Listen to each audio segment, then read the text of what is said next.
Hello guys, welcome back to our channel. I am Jay, old is gold movie explainer. आज हम explain करने वाले हैं Bollywood movie Mohenjodaro. इस मूवी को एक्सप्लेन करने से पहले हम आपको मोहनजोदारो की हिस्ट्री से थोड़ा सा रूबरू करा देते हैं।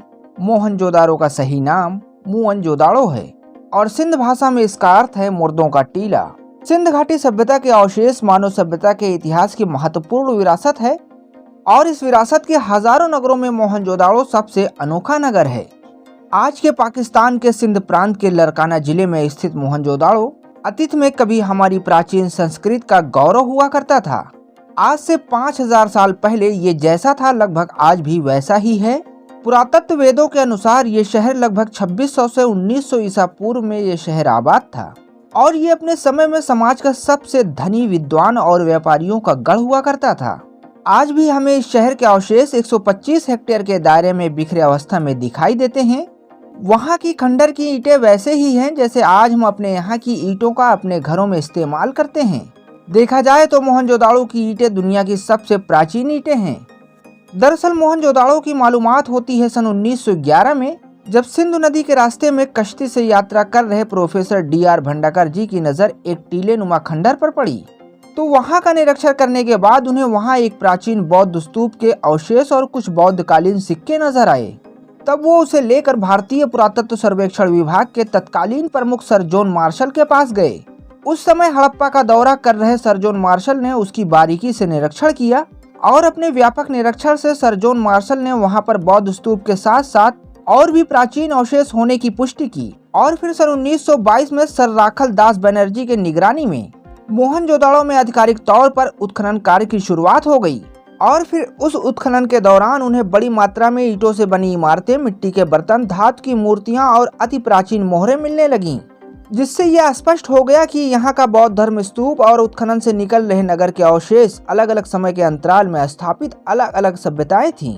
तब पुरातत्ववेद अनुमान लगाते हैं कि बौद्ध स्तूप के वस्तु दूसरी शताब्दी के आसपास बनी होगी और मोहनजोदाड़ो नगर 2600 ईसा पूर्व के आसपास वहां पर स्थापित हो चुका था। और इतना पुराना नगर होने के बावजूद आज भी उस शहर का मुख्य ढांचा मजबूत खड़ा है और इसी सभ्यता पर बनी है ये फिल्म मोहनजोदारो। तो ज्यादा समय को न बिताते हुए चले मूवी एक्सप्लेन की तरफ। उससे पहले अगर अभी तक आपने हमारे चैनल को सब्सक्राइब नहीं किया है तो ऐसे ही इंटरेस्टिंग मूवीज का एक्सप्लेन सुनने के लिए इस चैनल को सब्सक्राइब कर बेल आइकन की बटन को जरूर प्रेस कर लें। तो मूवी शुरू होते ही हम बड़ी बड़ी पहाड़ियों के बीच एक झील देखते हैं, जिसमें एक नाव पर हम इस मूवी के मेन हीरो ऋतिक रोशन यानी श्रवण को देखते हैं। तभी देखा जाता है कि श्रवण अपने दोस्तों के साथ बड़ी ही बहादुरी से उसी पानी के अंदर एक मगरमच्छ को मार देता है और उस मगरमच्छ को एक पहिया गाड़ी पर लाद के अपने गांव अमारी लेके जाता है और इस अमारी के गांव के सभी लोग श्रवण की बहुत वाहवाही करते हैं। तब देखा जाता है कि श्रवण के चाचा उसको तिलक लगाकर उसे ढेर सारी दुआएं देते हैं और साथ में हम ये भी देखते हैं कि श्रवण की चाची श्रवण के ऊपर काफी गुस्सा होती हैं, क्योंकि उनका सोचना था कि श्रवण इतना खतरे क्यों मोल लेता है, कहीं उसे कुछ हो न जाए। तब हमें पता चलता है कि श्रवण के माँ बाप पहले ही एक्सपायर हो चुके हैं, इसलिए श्रवण के चाचा और चाची ही उसके लिए सब कुछ है। तभी ये भी देखा जाता है कि श्रवण के चाचा चाची के कोई अपने बच्चे नहीं है, इसीलिए उन लोगों के लिए श्रवण ही उनकी पूरी दुनिया है। इसके बाद देखा जाता है कि श्रवण सपना देख रहा होता है और उस सपने में श्रवण को एक सींग वाला व्हाइट हिरन दिखता है और उस हिरन के पास जाने के लिए श्रवण एक शहर की गलियों में भागता है। तभी वो हिरन गायब हो जाता है और अब श्रवण की आंखें खुल जाती हैं। तब वो अपने सपने के बारे में अपनी चाची से पूछता है। तब उसकी चाची उस सपने को सपना बोलकर टाल देती हैं। इसके अगले सीन में हम श्रवण के चाचा को देखते हैं, वो अपने खेत में नील जमा कर रहे होते हैं। तभी वहाँ पर श्रवण पहुँच जाता है और तभी श्रवण को उसके चाचा बताते हैं कि इस बार सही खेती नहीं हुई है, जिसके वजह से काफी नुकसान हो रहा है। तभी श्रवण कहता है कि क्या वो इस नील को बेचने के लिए मोहनजोदारो जा सकता है। तब उसके चाचा कहते हैं कि वो पिछले 3 साल से मोहनजोदारो जाने के लिए क्यों जिद करता है, पर हमेशा की तरह वो आज भी श्रवण को वहां जाने से मना कर देते हैं। तब खेत से आकर श्रवण अपने दोस्त होजो से कहता है कि उसे कैसे भी मोहनजोदारो जाना है, क्योंकि उसका ये सपना है कि वो भी दूर दराज की जमीनें देखें, वहाँ के लोगों को देखे, वहाँ की संस्कृति को देखे। तब देखा जाता है कि श्रवण रात में उठकर अपने दोस्त होजो को चुप से जगाकर मोहनजोदारो जाने के लिए तैयार करता है, पर ऐसा करते उसके चाचा उसे देख लेते हैं और श्रवण की इतनी जिद देखकर उसे जाने की इजाजत दे देते हैं। और जाते वक्त सरवन के चाचा सरवन को एक मुहर देते हैं और सरवन को कहते हैं कि ये मुहर वो जब किसी को दिखाए जब वो बहुत ज़्यादा परेशानी में हो, नहीं तो ना दिखाए। और अब देखा जाता है कि सरवन अपने सभी गांववासियों के साथ मोहनजोदारो चला जाता है और जैसे ही मोहनजोदारो के गेट पर पहुंचता है तो उसे एक पागल इंसान मिलता है जिसका नाम है जकीरो, जो तुरंत सरवन से कहता है कि तू यहाँ क्यों आया? यहाँ की हवाओं में सिर्फ लोभ और लालच बसा है, यहाँ पर कोई ईमानदार नहीं, यहाँ सच बोलने वालों को मार दिया जाता है। तब सरवन उसकी खस्ता हाल देखकर उसे अपना कंबल दे देता है और ये सब खड़ा वहाँ एक पहरेदार लोथार देखता रहता है और सरवन के इस रवैये से वो काफी इम्प्रेस होता है। तभी सरवन लोथार से पूछता है कि ये पागल कौन है। तब लोथार बताता है कि उस जकीरो के पूर्वज ने इस मोहनजोदारो की पहली ईंट रखी थी और ये भी कभी इस महफिल की चमक दमक हुआ करता था, पर अब आज इस हालत में इसे देखकर तरस आता है। उसके बाद देखा जाता है कि सरवन वहाँ के ऊंचे ऊंचे मकान देखकर होजो से कहता है कि उसने ये सारी जगह अपने सपने में देखा था और वो सपने में सब कुछ ऐसा ही सेम टू सेम देखा था। तब हमें ये पता चलता है कि सरवन अमारी में जो सपने में एक सिंघा जानवर और किसी शहर की गलियां देखा करता था, वो एक सिंघा जानवर सिंधु प्रथा का सबसे पवित्र पशु है और मोहनजोदारो का प्रतीक है और उसी एक सिंघा जानवर के चित्र की मुहर मोहनजोदारो के गेट का चिन्ह है और ये वही गलियां हैं जो सरवन अपने सपने में देखता था। और सरवन के चाचा ने सरवन को जो मुहर दिया है उस मुहर में भी एक सिंघा जानवर की ही चिन्ह का मुहर है।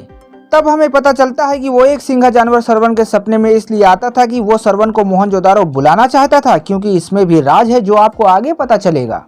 और अब सरवन अपनी नील बाजार में बैठकर बेचने लगता है। तभी मोहनजोदारो के प्रधान महाम के बेटे मूंजा से सरवन की बहस हो जाती है। तब लोथार सरवन को मूंजा से बचा ले जाता है। इसके अगले सीन में हम इस मूवी की मेन हीरोइन पूजा हेगड़े यानी चानी को देखते हैं। वो अजीब सी ड्रेस में काफी क्यूट लग रही है और तभी सरवन की नजर चानी पर पड़ जाती है और सरवन पहली नजर में ही अपना दिल हार बैठता है। और अब देखा जाए तो इस मूवी की स्टोरी में यहीं से ट्विस्ट आता है। तब अगली सीन में इस मूवी के मेन विलन कबीर वेदी यानी महाम को देखते हैं और वो एक सभा बुलाकर अपने सभी प्रमुख से कह रहे होते हैं कि अब हड़प्पा काफी कमजोर हो चुका है और अब हड़प्पा के सभी व्यापारी मोहनजोदारो आते हैं और वो अपना सारा कारोबार मोहनजोदारो से कर रहे हैं। तभी ये भी देखा जाता है कि महाम हड़प्पा को बर्बाद करना चाहता है, क्योंकि उसकी पुरानी दुश्मनी है हड़प्पा से। वो इसलिए कि 15 साल पहले वो हड़प्पा से चोरी और बेईमानी के इल्जाम में भगाया गया था। तभी देखा जाता है कि वहाँ के एक किसान प्रमुख इस बात से इनकार करते हैं, क्योंकि महाम फिर से मोहनजोदारो पर टैक्स बढ़ाने की बात कर रहा था। पर देखा जाता है कि सभा खत्म होने के बाद महाम उस किसान प्रमुख को वहीं मार देता है। इसके अगले सीन में अगले दिन हम फिर सरवन को देखते हैं तो देखा जाता है कि सरवन लोथार से कहता है कि उसे चानी की याद आ रही है। तब लोथार कहता है कि वो जहाँ रहती है वहाँ ऊंची जाति के लोग रहते हैं और उन लोगों की अपनी एक मुहर है और वहाँ ऐसे जाया नहीं जा सकता। उस शहर के अंदर जाने के लिए वहाँ की मुहर की जरूरत पड़ेगी। तब सरवन अपने चाचा की दी हुई वो मुहर लोथार को दिखाता है तो लोथार सरवन को चानी के शहर ले जाता है, यानी मोहनजोदारो की कॉलोनी के अंदर। और अब वहाँ की खूबसूरती देख सरवन काफी खुश होता है और तभी सरवन को चानी नजर आ जाती है और उसे देख सरवन बहुत खुश होता है।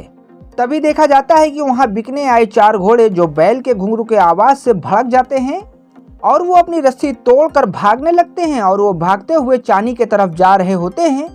तभी सरवन की नजर उन घोड़ों पर पड़ जाती है और अब सरवन भी भागते हुए चानी के सामने आकर खड़ा हो जाता है और बहुत ही दीदा दिलेरी से उन घोड़ों को काबू कर चानी की जान बचा लेता है। इस बात से चानी सरवन से इम्प्रेस हो जाती है। तभी वहाँ चानी के फादर यानी मोहनजोदारो के पुजारी जी भी पहुँच जाते हैं और वो भी सरवन की इस बहादुरी से बहुत खुश होते हैं। इसके अगले दिन बाजार में हड़कंप मचता है कि कुछ लोगों की लाशें नगर के बाहर लटक रही हैं और जब सरवन उन्हें देख लोथार से पूछता है कि उनका अंतिम संस्कार क्यों नहीं हुआ तो लोथार बताता है कि उन्हें महाम ने मारा है और अंतिम संस्कार करने की किसी को भी इजाजत नहीं। ये सुनकर सरवन काफी मायूस होता है और अब इसके अगले दिन सरवन चानी को ढूंढते हुए वहाँ के मंदिर में पहुँच जाता है। तब पुजारी जी सरवन से उसके बारे में पूछते हैं तो सरवन अपनी वो मुहर दिखाता है और अपने चाचा और अपने बाबा का नाम बताता है। तब पुजारी जी सरवन के बारे में सब कुछ जान जाते हैं पर उसे कुछ नहीं बताते। अब इसके बाद देखा जाता है कि महाम के लोग बाजार आकर टैक्स बढ़ाने का ऐलान करते हैं तो वहाँ के सभी व्यापारी इस बात से नाराज होते हैं। तभी सरवन आगे बढ़कर महाम के इस हुक्म को मानने से इनकार कर देता है और वहाँ के सभी व्यापारी सरवन का साथ देते हैं। और अब ये खबर जब महाम तक पहुँचती है तो महाम तिलमिला जाता है और फौरन श्रवण की जानकारी निकालने के लिए अपने खास आदमी कुलकर को भेजता है। अब इसके अगले सीन में देखा जाता है कि चानी अपने फ्रेंड जुनू से कहती है कि उसे भी श्रवण से प्यार हो गया है। तब हमें पता चलता है कि चानी की शादी बचपन में ही महम के बेटे मूंजा के साथ फिक्स हो चुकी है। पर चानी इन सब बातों को नजरअंदाज करते हुए जुनू के साथ श्रवण से मिलने बाजार आती है और अब श्रवण को चानी पूरा मोहनजोदारो घुमाती है। और इसी दौरान चानी को और श्रवण को कुलकर देख लेता है, पर ये लोग भाग जाते हैं, इन्हें कुलकर नहीं पाता। पर ये बात जाकर वो महम से बता देता है। तभी महम पुजारी से बोलकर जल्द से जल्द मूंजा की शादी करवाना चाहता है। और अब देखा जाता है कि धीरे धीरे श्रवण और चानी एक दूसरे के करीब आने लगते हैं, इनका प्यार परवान चढ़ने लगता है। और अब इसके बाद जुनू से पता चलता है कि वहाँ आज चांद पूजन की रात है और वहाँ की रस्म है कि जो भी चांद पूजन की रात अपनी मोहब्बत का इजहार करेगा वो हमेशा के लिए उसका जीवन साथी बन जाएगा। और श्रवण ये सब सुन के वहाँ भी पूजा स्थल पर पहुँच जाता है।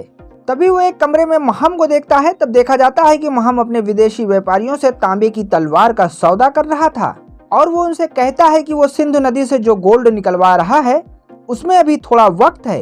वो उन व्यापारियों को बहुत सा गोल्ड देगा पर उसके बदले में बहुत सी तांबे की तलवारें उसे चाहिए। और अब वो लोग इस बात से राजी हो जाते हैं और ये सब श्रवण छुप कर सुन और देख लेता है। और अब इसके बाद वो गाना गाते हुए चानी से अपने प्यार का इजहार करता है। और वो सॉन्ग खत्म हो जाने के बाद श्रवण चानी के रूम में घुस जाता है। तभी वहाँ मूंजा पहुँच जाता है, पर श्रवण वहाँ से छुप छुपा के निकल आता है। लेकिन श्रवण को निकलते हुए महम देख लेता है। तभी श्रवण के भागते हुए मूंजा उसे पकड़ लेता है और दोनों में जबरदस्त फाइट होती है। और तभी वहाँ मोहनजोदारो के सभी लोग और महम भी पहुँच जाते हैं। तब देखा जाता है कि महम श्रवण को सजा सुना देता है कि अगर वो लड़ाई के रिंग में जीत जाए तो उसकी जान बच सकती है, नहीं तो वो मार दिया जाएगा। तब श्रवण भी अपनी शर्त रख देता है कि अगर वो जीत जाएगा तो मूंजा की शादी चानी से नहीं होगी। और अब देखा जाता है कि महम भी श्रवण की इस शर्त को मान लेता है, क्योंकि उसे यकीन था कि उसके दो खतरनाक जंगली हैवान जिनसे श्रवण बच नहीं सकता। और अब शाम की सीन में देखते हैं जहां पुजारी जी श्रवण को उसका सच बताते हैं, जो श्रवण के चाचा चाची ने उसे अभी तक छुपा के रखा था। तब पता चलता है कि श्रवण मोहनजोदारो के पूर्व प्रधान सुरजन का बेटा है और महम ने गद्दारी करके सुरजन पर इल्जाम लगाकर सुरजन को मरवा दिया था और प्रधान की गद्दी खुद हासिल कर लिया था। और ये सब महम ने सिंधु नदी पर बांध बनवाने के लिए किया था, क्योंकि सिंधु नदी में बहुत सा गोल्ड था और वो पानी की धारा रोक उस नदी का सारा गोल्ड निकलवाना चाहता था। और अब वो यही कर रहा है। और इस बात को 15 साल बीत गए हैं, पर यह सच्चाई अभी तक श्रवण को पता नहीं थी। अब इसके बाद अगले दिन हम श्रवण को रिंग में लड़ते हुए देखते हैं, जो एक शानदार फाइट होती है।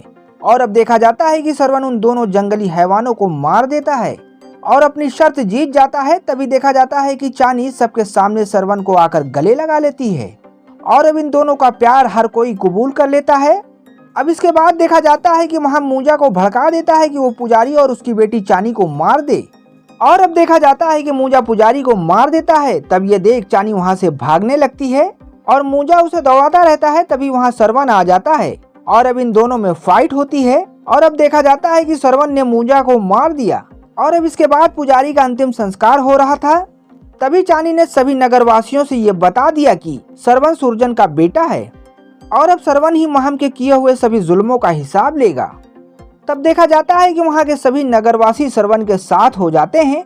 उसके बाद देखा जाता है कि महम ने जितने भी आदमियों को मरवा के शहर के बाहर लटका दिया था, जिन्हें कभी भी किसी को भी अनुमति नहीं थी कि वो उनका अंतिम संस्कार कर सकें, तो अब श्रवण उन सब का अंतिम संस्कार करने जाता है।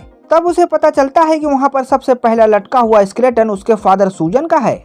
और अब ये सब सुनने के बाद महम के ऊपर श्रवण का गुस्सा और भी ज्यादा हो जाता है। और अब देखा जाता है कि सिंधु नदी का सारा गोल्ड श्रवण लूट लेता है और साथ में वो तांबे की सारी तलवारें भी लूट लेता है। और अब देखा जाता है कि श्रवण के चाचा और चाची भी मोहनजोदारो आ जाते हैं। तभी श्रवण सबको लेके महम के पास जाता है और अब श्रवण महम को मारपीट के ले जाकर एक खंभे में बांध देता है। तभी देखा जाता है कि बारिश बहुत तेज हो रही है और अब इसके बाद पता चलता है कि सिंधु नदी का पानी बांध के ऊपर से बहने लगता है, यानी बांध टूटने का पूरा खतरा है। तभी श्रवण सारे नगरवासियों को नदी के उस पार जाने को बोलता है, क्योंकि बांध टूटेगा तो सारा नगर पानी में बह जाएगा। और अब देखा जाता है कि श्रवण ने बड़ी ही बहादुरी से सभी नगरवासियों को साथ लेकर बहुत सारी नावों को इकट्ठा करता है और एक रस्सी में सारी नाव को बांधकर नदी के ऊपर उन्हीं नावों का पुल बना देता है।